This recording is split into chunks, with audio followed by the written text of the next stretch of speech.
சூஜனுக்கு நடந்த பெரிய ஆக்சிடென்ட்ல அவளோட மெமரிஸ் எல்லாமே வந்து லாஸ்ட் ஆகிருது. இப்ப இவளோட ஹஸ்பண்ட் தான் இவரை வந்து நல்லா பாத்துக்கிறாரு.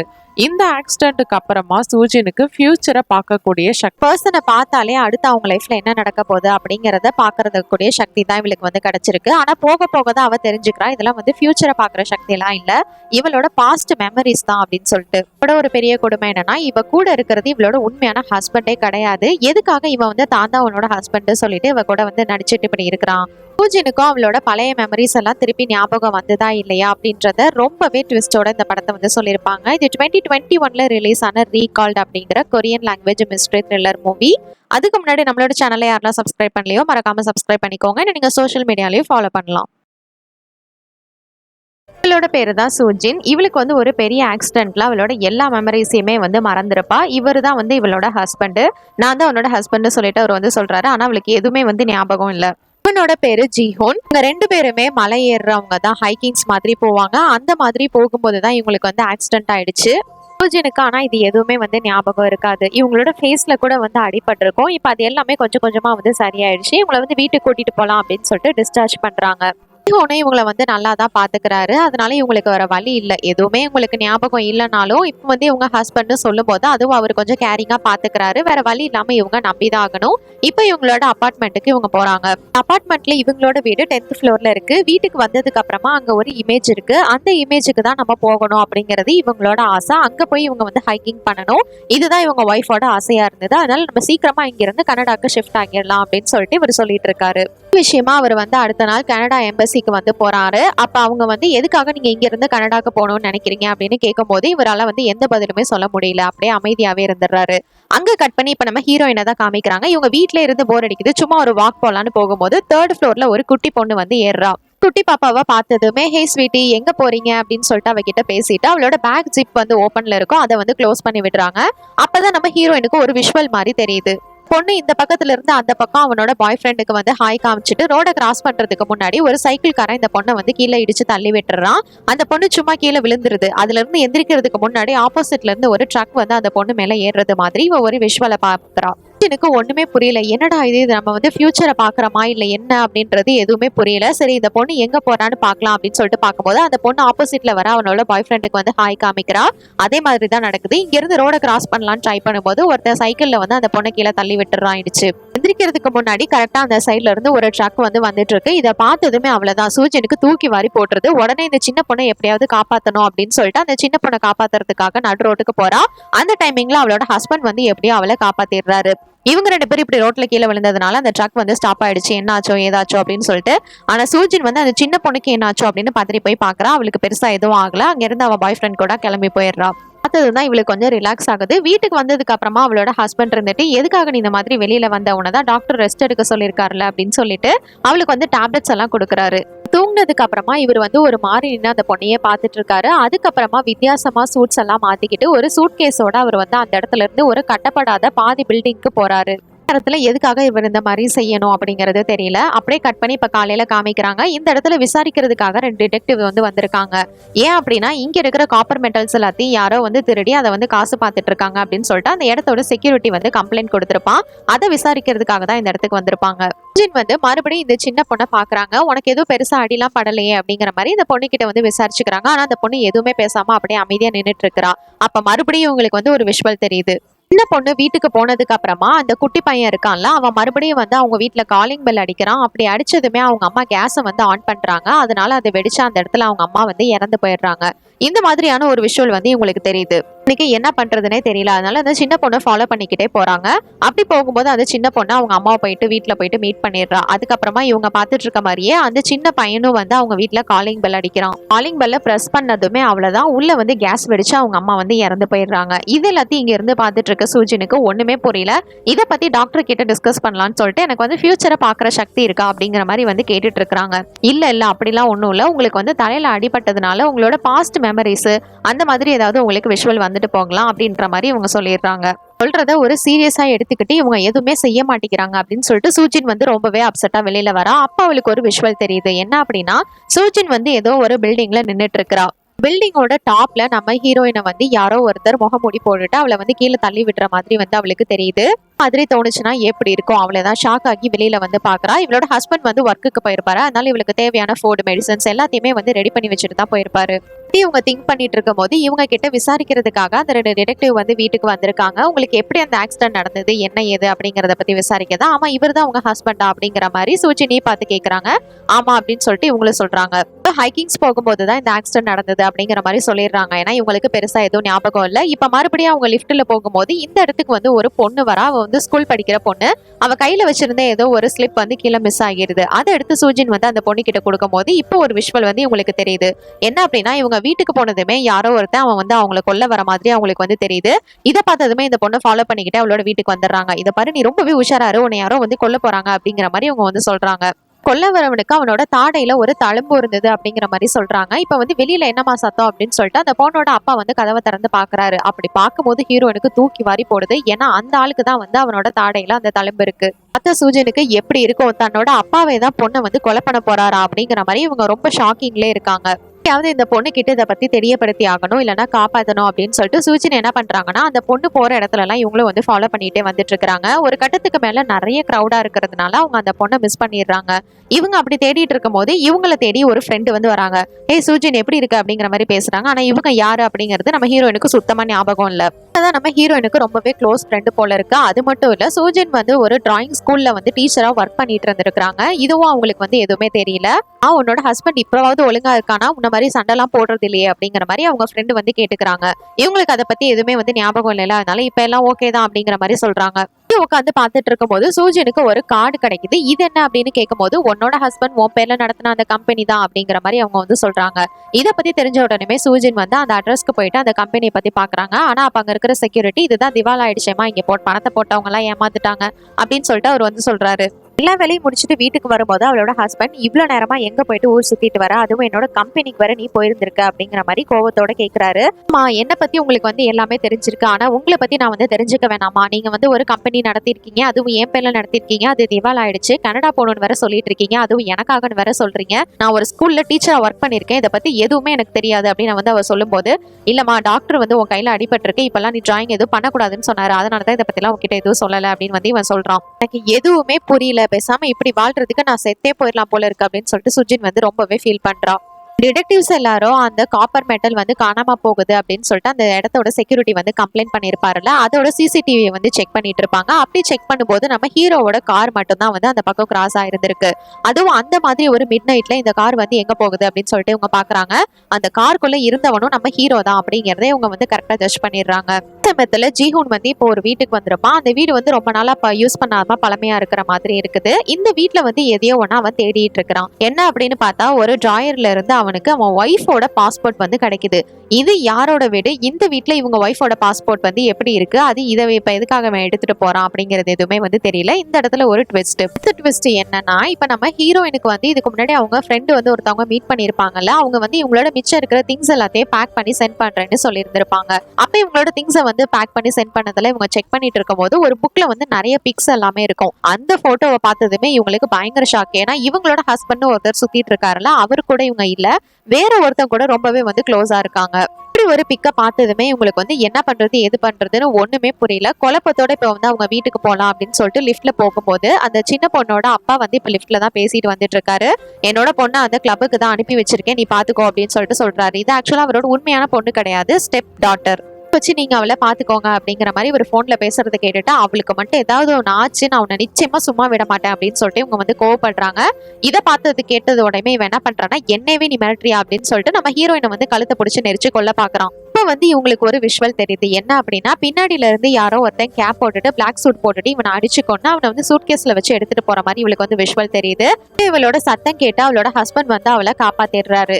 வீட்டுக்கு போனதுமே இவன் என்ன பண்றான்னா, நான் இதை பத்தி உடனே வந்து போலீஸ்க்கு இன்ஃபார்ம் பண்ணணும் அப்படின்னு சொல்லிட்டு சுஜின் வந்து கால் பண்றா. இல்ல அதெல்லாம் ஒண்ணு வேணா, நீ கொஞ்ச நேரத்துக்கு அமைதியாரு அப்படின்னு சொல்லிட்டு அவளுக்கு வந்து மெடிசின்ஸ் எல்லாம் கொடுத்து அவளை தூங்க வைக்கிறாரு.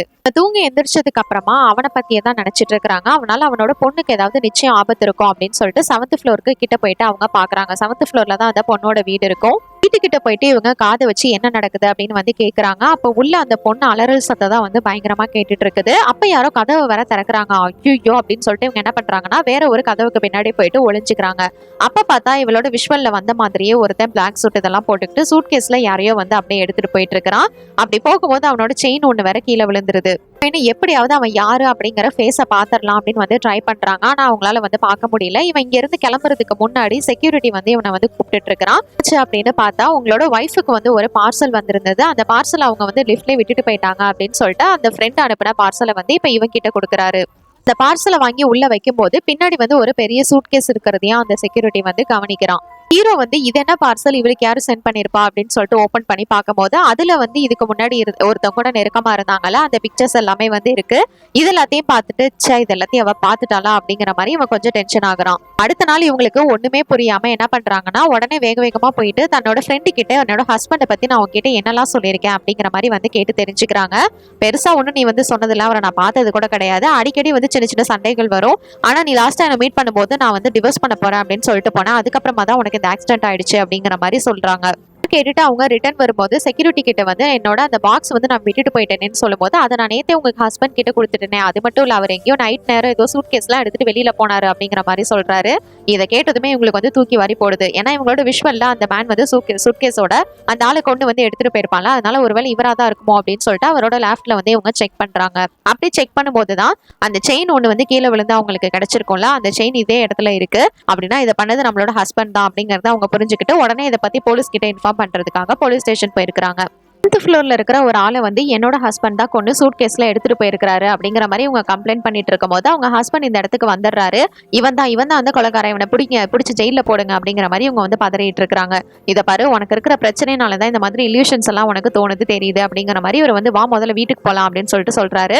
அப்ப அங்க இருக்கிற டிடெக்டிவ் வந்து இவரை ஸ்டாப் பண்றாங்க. ஆமா, இவங்க இங்கதான் வந்திருக்காங்கன்றது உங்களுக்கு முதல்ல எப்படி தெரியும் அப்படிங்கிற மாதிரி கேட்கும்போது இவளுக்கு வந்து ப்ராப்ளம் இருக்கிறதுனால இவளோட போன்ல இருக்கிற ஜிபிஎஸ் மூலமா இவ வந்து எங்க போறா வரா அப்படிங்கறத நான் வந்து நோட் பண்ணிட்டு இருப்பேன். போலீஸ் ஸ்டேஷன் வரவும் தான் என்னடா திடீர்னு இங்க வந்திருக்காளேன்னு சொல்லிட்டு நான் பதறி போய் இங்க வந்தேன் அப்படிங்கிற மாதிரி அவர் சொல்றாரு. சொல்றதெல்லாம் ஓகே தான், ஆனா இப்ப வந்து அவங்க இந்த மாதிரி கம்ப்ளைண்ட் கொடுக்கும் போது எங்களுக்கு உங்க மேல டவுட் வருதே அப்படின்னு சொல்லிட்டு இவங்க 7th ஃப்ளோருக்கு வந்துட்டு அந்த வீடை வந்து செக் பண்றதுக்காக வராங்க. அப்படி வந்து பார்த்தா இங்க பயங்கரமான ஒரு ட்விஸ்ட். என்னன்னு பார்த்தா அந்த வீட்டுல யாருமே இல்ல. இப்ப இல்ல, அந்த வீட்டுல வந்து ஆள் வந்து ரொம்ப நாள் ஆச்சு, இன்னும் யாருமே வந்து அந்த வீட்டை வாங்கல அப்படிங்கிற மாதிரி சொல்லிடுறாங்க. இதெல்லாம் கேட்டது இவங்களுக்கு என்ன நடக்குது அப்படின்னு ஒண்ணுமே புரியல. இருக்கிற ப்ராப்ளம்னாலதான் இந்த மாதிரி உனக்கு இல்யூஷன்ஸ் எல்லாம் தெரியுது, அதனால நீ வந்து இப்ப டேப்லெட் போட்டு ரெஸ்ட் எடுன்னு அவர் அங்க இருந்து கிளம்பிடுறாரு. ஆனா இவங்க அந்த டேப்லெட்டை போடாம டெஸ்ட் பண்றதுக்காக இப்போ லிஃப்ட்ல ஏறி போறாங்க. அப்படி போகும்போது இதுக்கு முன்னாடி இவங்க வந்து ஒரு பிக்சர் பார்த்தாங்கல்ல, ஒன்னா இருந்தாங்கல்ல, அவரு வந்து இந்த லிஃப்ட்டுக்குள்ள இப்ப வராரு. ஏய், ஒன்னதான் தேடிட்டு இருந்தேன், நீ எங்க போன அப்படின்னு சொல்லிட்டு இவங்க வந்து ஒரு வீட்டுக்கு கூட்டிட்டு போறாரு. கூட்டிட்டு போயிட்டு நான் சீக்கிரமா அந்த இடத்துக்கு வந்துருவேன், நீயும் அதே பிளேஸ்க்கு வந்துரு அப்படின்னு சொல்லிட்டு ஒரு இடத்தோட லொகேஷனை கொடுத்துட்டு அவர் அங்க இருந்து கிளம்புறாரு. ஆக்சுவலா இவர் வந்து நிறைய கடன் வாங்கியிருப்பாரு போல, அந்த கடனை செட்டில் பண்றதுக்காக தான் இப்ப அந்த இடத்துக்கு வந்து போயிட்டு இருக்காரு. போட்டோல பார்த்த ஆளும் இவன் தான், இவனும் இந்த இடத்துல தான் இருக்கான். என்னதான்டா நடக்குது அப்படின்னு சொல்லிட்டு இவங்க வந்து சுத்தி முத்தி அந்த வீட்டை பார்க்கும் போது இவங்களுக்கு அடுத்த ட்விஸ்ட் என்னடான்னு பார்த்தா இவங்க 2 பேரும் மேரேஜ் பண்ணி இங்க வந்து ஒரு போட்டோ இருக்கு. இதை பார்த்ததே இவங்களுக்கு தலையே சுத்தி போயிருது. என்னதான் நடக்குது அப்படின்னு ஒண்ணுமே புரியல. இந்த டிடெக்டிவ்ஸ் வந்து இவங்களோட இடத்துல இருந்து அந்த காப்பர் மெட்டலை யாரு திருடுறா அப்படிங்கறத கண்டுபிடிச்சிடுறாங்க. அது வேற யாரும் கிடையாது, அந்த இடத்தோட செக்யூரிட்டியே தான். ஏன்டா நீயே காசுக்காக உன் இடத்துல இருக்கிற அந்த மெட்டல்ஸ் எல்லாம் எடுத்து வித்துட்டு இது மாதிரி நீ வந்து சீன் போட்டுட்டு இருக்கிறியா, பார்த்தா அதுக்கு சிசிடிவி வேற உடச்சு விட்டுருக்க அப்படின்னு அந்த டிடெக்டிவ்ஸ் கேட்கும் போதுதான் இதை பாருங்க, நான் வந்து அந்த மெட்டல்ஸ் எல்லாம் எடுத்து வித்துதான், ஆனா அதுக்காக சிசிடிவி எல்லாம் நான் வந்து உடைக்கல, நான் அங்க வரதுக்கு முன்னாடி அது உடஞ்சுதான் இருந்தது. அந்த இடத்துக்கு என்னோட முதலாளியோட கார்ல வேற ஒருத்தவன் வந்து ஓட்டிட்டு வந்திருந்தான் அப்படிங்கிற மாதிரி சொல்றாரு. அந்த ஆள் வந்து இவன் தானா அப்படின்ற மாதிரி நம்ம ஹீரோட பிக்சரை வந்து காமிக்கிறாங்க. ஏன்னா நம்ம ஹீரோ தான் வந்து நைட் டைம்ல சஸ்பிஷியஸா வந்து போயிருந்திருப்பாருல, அதனால அவனை போட்டோ காமிச்சு கேட்கறாங்க. ஆமா இவன் தான் அப்படிங்கிற மாதிரி இவரு சொல்றாரு. முதலாளியோட பில்டிங் தான் அது. அவரோட கம்பெனி திவாலானதுனால அந்த பில்டிங்கை வந்து கட்ட முடியாம போச்சு. ஆனா இந்த கார்ல வர்றது வந்து என்னோட முதலாளி கிடையாது, இவன் தான் வந்தது. அவரோட ஒய்ஃபை கூட வேற யாரோ வச்சிருக்கிறதா வெளியில எல்லாம் பேசிக்கிறாங்க அப்படிங்கிற மாதிரி இவன் வந்து சொல்றான். சொல்றதெல்லாம் கேட்டு டிடெக்டிவ்ஸ்க்கு பயங்கரமா ஷாக்கிங் ஆகுது. ஏன்னா அவன் முதலாளியோட ஒய்ஃபை தான் வந்து இவன் வந்து ஒய்ஃப்னு சொல்லிட்டு சுத்திட்டு இருக்கிறான். ஆனா எதுக்காக இதெல்லாம் பண்றான் அப்படின்னு அவங்களுக்கு எதுவுமே புரியல. இங்க ஒரு பக்கம் சூஜின் வந்து அந்த ஆளு சொல்லிட்டு போயிருப்பான், அந்த லொகேஷனுக்கு கரெக்டா வந்துடுறாங்க. அப்ப அவனோட ஹஸ்பண்டை யாரோ வந்து அடிச்சு உள்ள தள்ளிட்டு இருக்காங்க, ஒரு சிமெண்ட் இதுக்குள்ள போட்டுறாங்க. இது எல்லாத்தையும் இவ பாத்துட்டு தான் இருக்கா. திரும்பி பார்க்கும் போது பார்த்தா அது இவன் இப்ப ஹஸ்பண்ட் சொல்லிட்டு சுத்திட்டு இருக்கான்ல, அவன் தான். அவனை பார்த்ததுமே அவங்களுக்கு ஷாக் ஆகிருது. என்ன ஒண்ணு பண்ணிராத அப்படின்னு சொல்லிட்டு இங்க இருந்து ஓடுறதுக்கு ட்ரை பண்றாங்க. இதான் இது எல்லாத்தையுமே செஞ்சிருந்திருக்க, எதுக்காக என்னோட புருஷன்னு சொல்லிட்டு என்ன வந்து ஏமாத்திட்டு என் கூட இருக்க அப்படின்னு சொல்லிட்டு அவங்க வந்து கேக்குறாங்க. இது பாரு, உனக்கு இதை பத்தி எதுவுமே தெரியாது, நம்ம வீட்டுக்கு போயிட்டு பேசிக்கலாம், சீக்கிரமா எல்லாத்தையும் எக்ஸ்பிளைன் பண்றேன் அப்படின்னு அவங்க சொல்லிட்டு இருக்கும் போது வந்து அந்த பில்டிங்கோட டாப்ல ஏறி நிக்கிறாங்க. இந்த மாதிரி விஷுவல்ஸ் தான் அவங்களுக்கு வந்து தெரிஞ்சிருந்திருக்கும். விட்டுருந்தாலும் அவங்க கீழே ஸ்லிப் ஆகி விழுந்திருப்பாங்க. அந்த மாதிரி நேரத்துல டிடெக்டிவ்ஸ் கரெக்டா வந்து சூஜினை காப்பாத்திடுறாங்க. அவனையும் வந்து அரெஸ்ட் பண்ணிடுறாங்க. அப்ப சூஜின் தான் வந்து கொஞ்ச நேரத்துக்கு முன்னாடி தான் என்னோட ஹஸ்பண்டை வந்து அடிச்சு கொலை பண்ணி இந்த இடத்துல வந்து அவன் போட்டான் அப்படின்னு சொல்லிட்டு ஒரு லொகேஷனை காமிக்கிறாங்க. அந்த இடத்துல இவங்க வந்து பார்க்கும்போது அங்க வந்து எந்த ஒரு தடயமும் இருக்கிற மாதிரி தெரியல. அது மட்டும் இல்ல, அங்க இருக்கிற சாலிட்ஸ் அது எல்லாமே வந்து ரொம்பவே ஸ்ட்ராங்கா இருக்கு. எப்படி இது பாசிபிள் அப்படின்னு சொல்லிட்டு பார்க்கும்போது டிடெக்டிவ்ஸ்க்கு வந்து டவுட் இருக்கு இவன் மேல. அதனால அதை வந்து உடைச்சு பாக்குறாங்க. அப்படி உடைக்கும் போது பார்த்தா அதுக்குள்ள உண்மையிலே வந்து இவங்களோட ஹஸ்பண்ட் வந்து பணமா இருக்கிறாரு.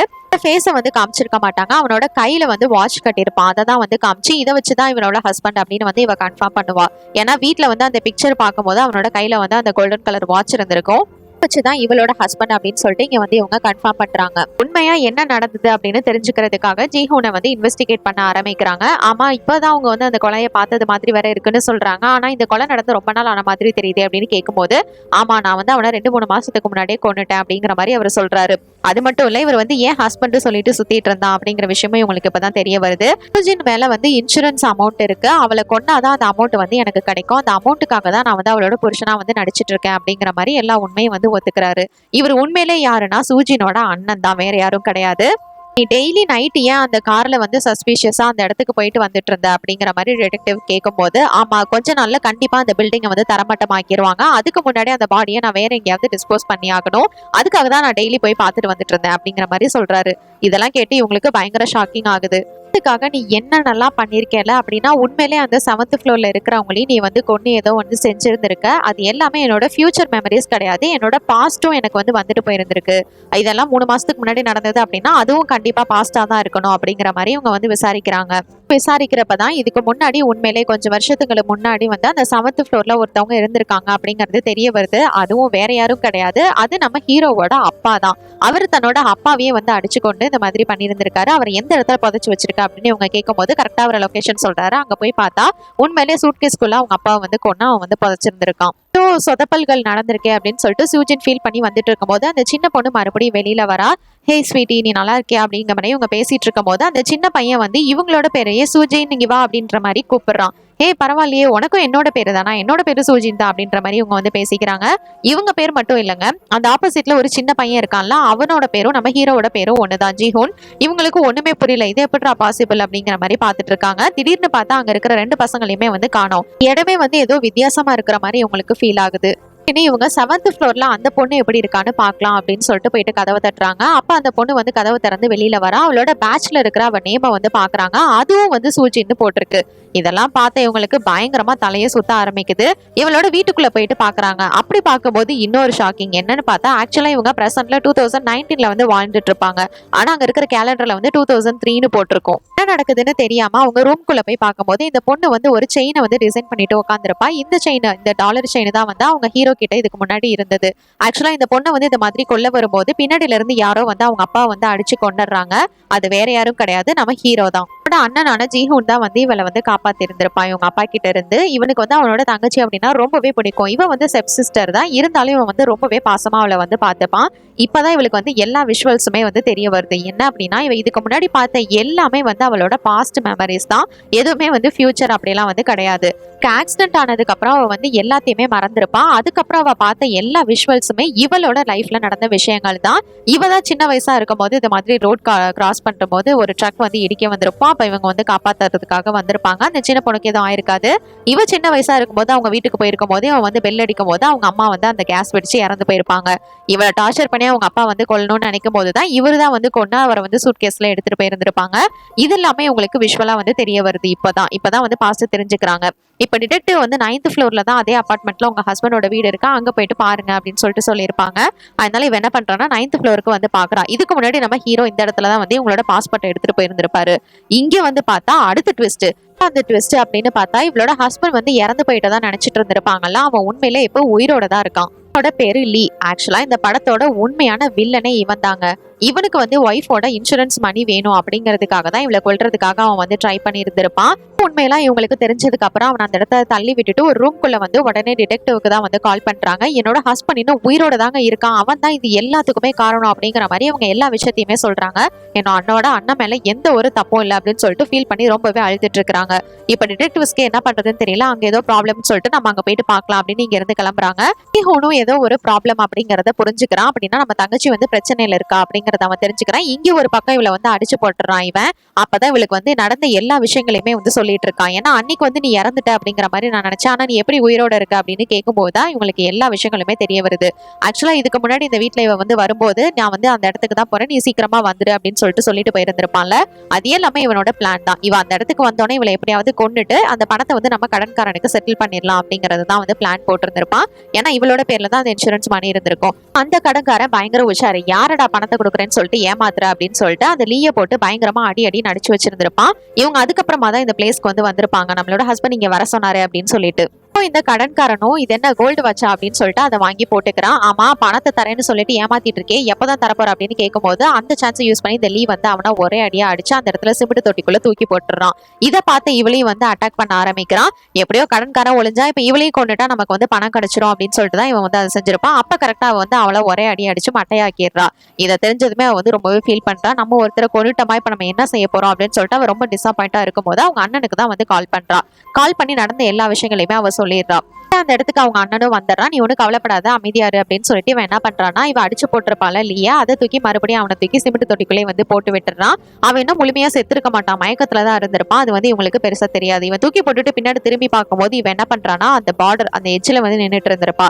என்னாலதான் உனக்கு வந்து இவ்வளவு கஷ்டங்களும், எனக்காக தான் நீ வந்து எங்க அப்பாவை வந்து கொன்ன, டார்ச்சர் பண்ணாரு அப்படிங்கிறதுக்காக தான் நீ அவரை கொன்ன, அதுக்கான வேதனையை நீ இப்ப வரைக்கும் தினம் அனுபவிச்சுட்டு இருக்க. இப்ப இவனையும் கொன்னதுக்கான பழியும் நீ கண்டிப்பா எனக்காக நீ தான் வந்து ஏத்துக்கிட்டு ஜெயிலுக்கு போவ.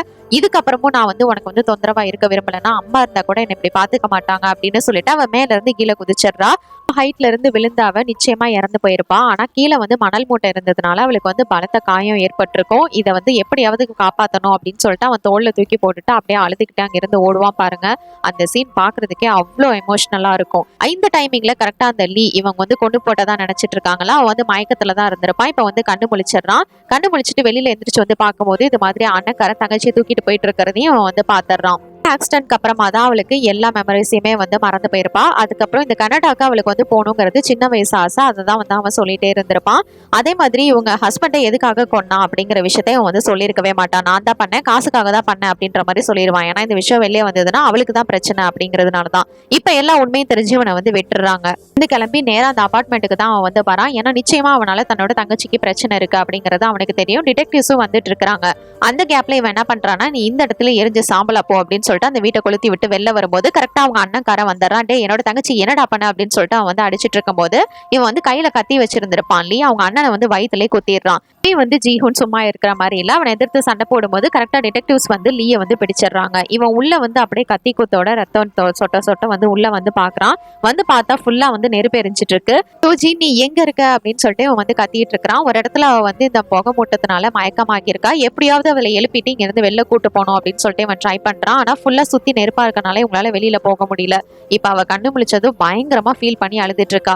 அன்னைக்கே என்னை விட்டுருனா, நீ வந்து நிம்மதியா இருக்கணும்னு சொல்லிட்டு தானே நான் வந்து சாக்குறதுக்கு வந்து முயற்சி பண்ணேன். ஆனா மறுபடியும் நீ எதுக்காகனா என்ன காப்பாத்தின அப்படின்னு சொல்லிட்டு இவளுக்கு எல்லா ஞாபகங்களுமே வந்துருது. அதனால அழுதுகிட்டே ரொம்பவே ஃபீல் பண்ணி பேசுறா.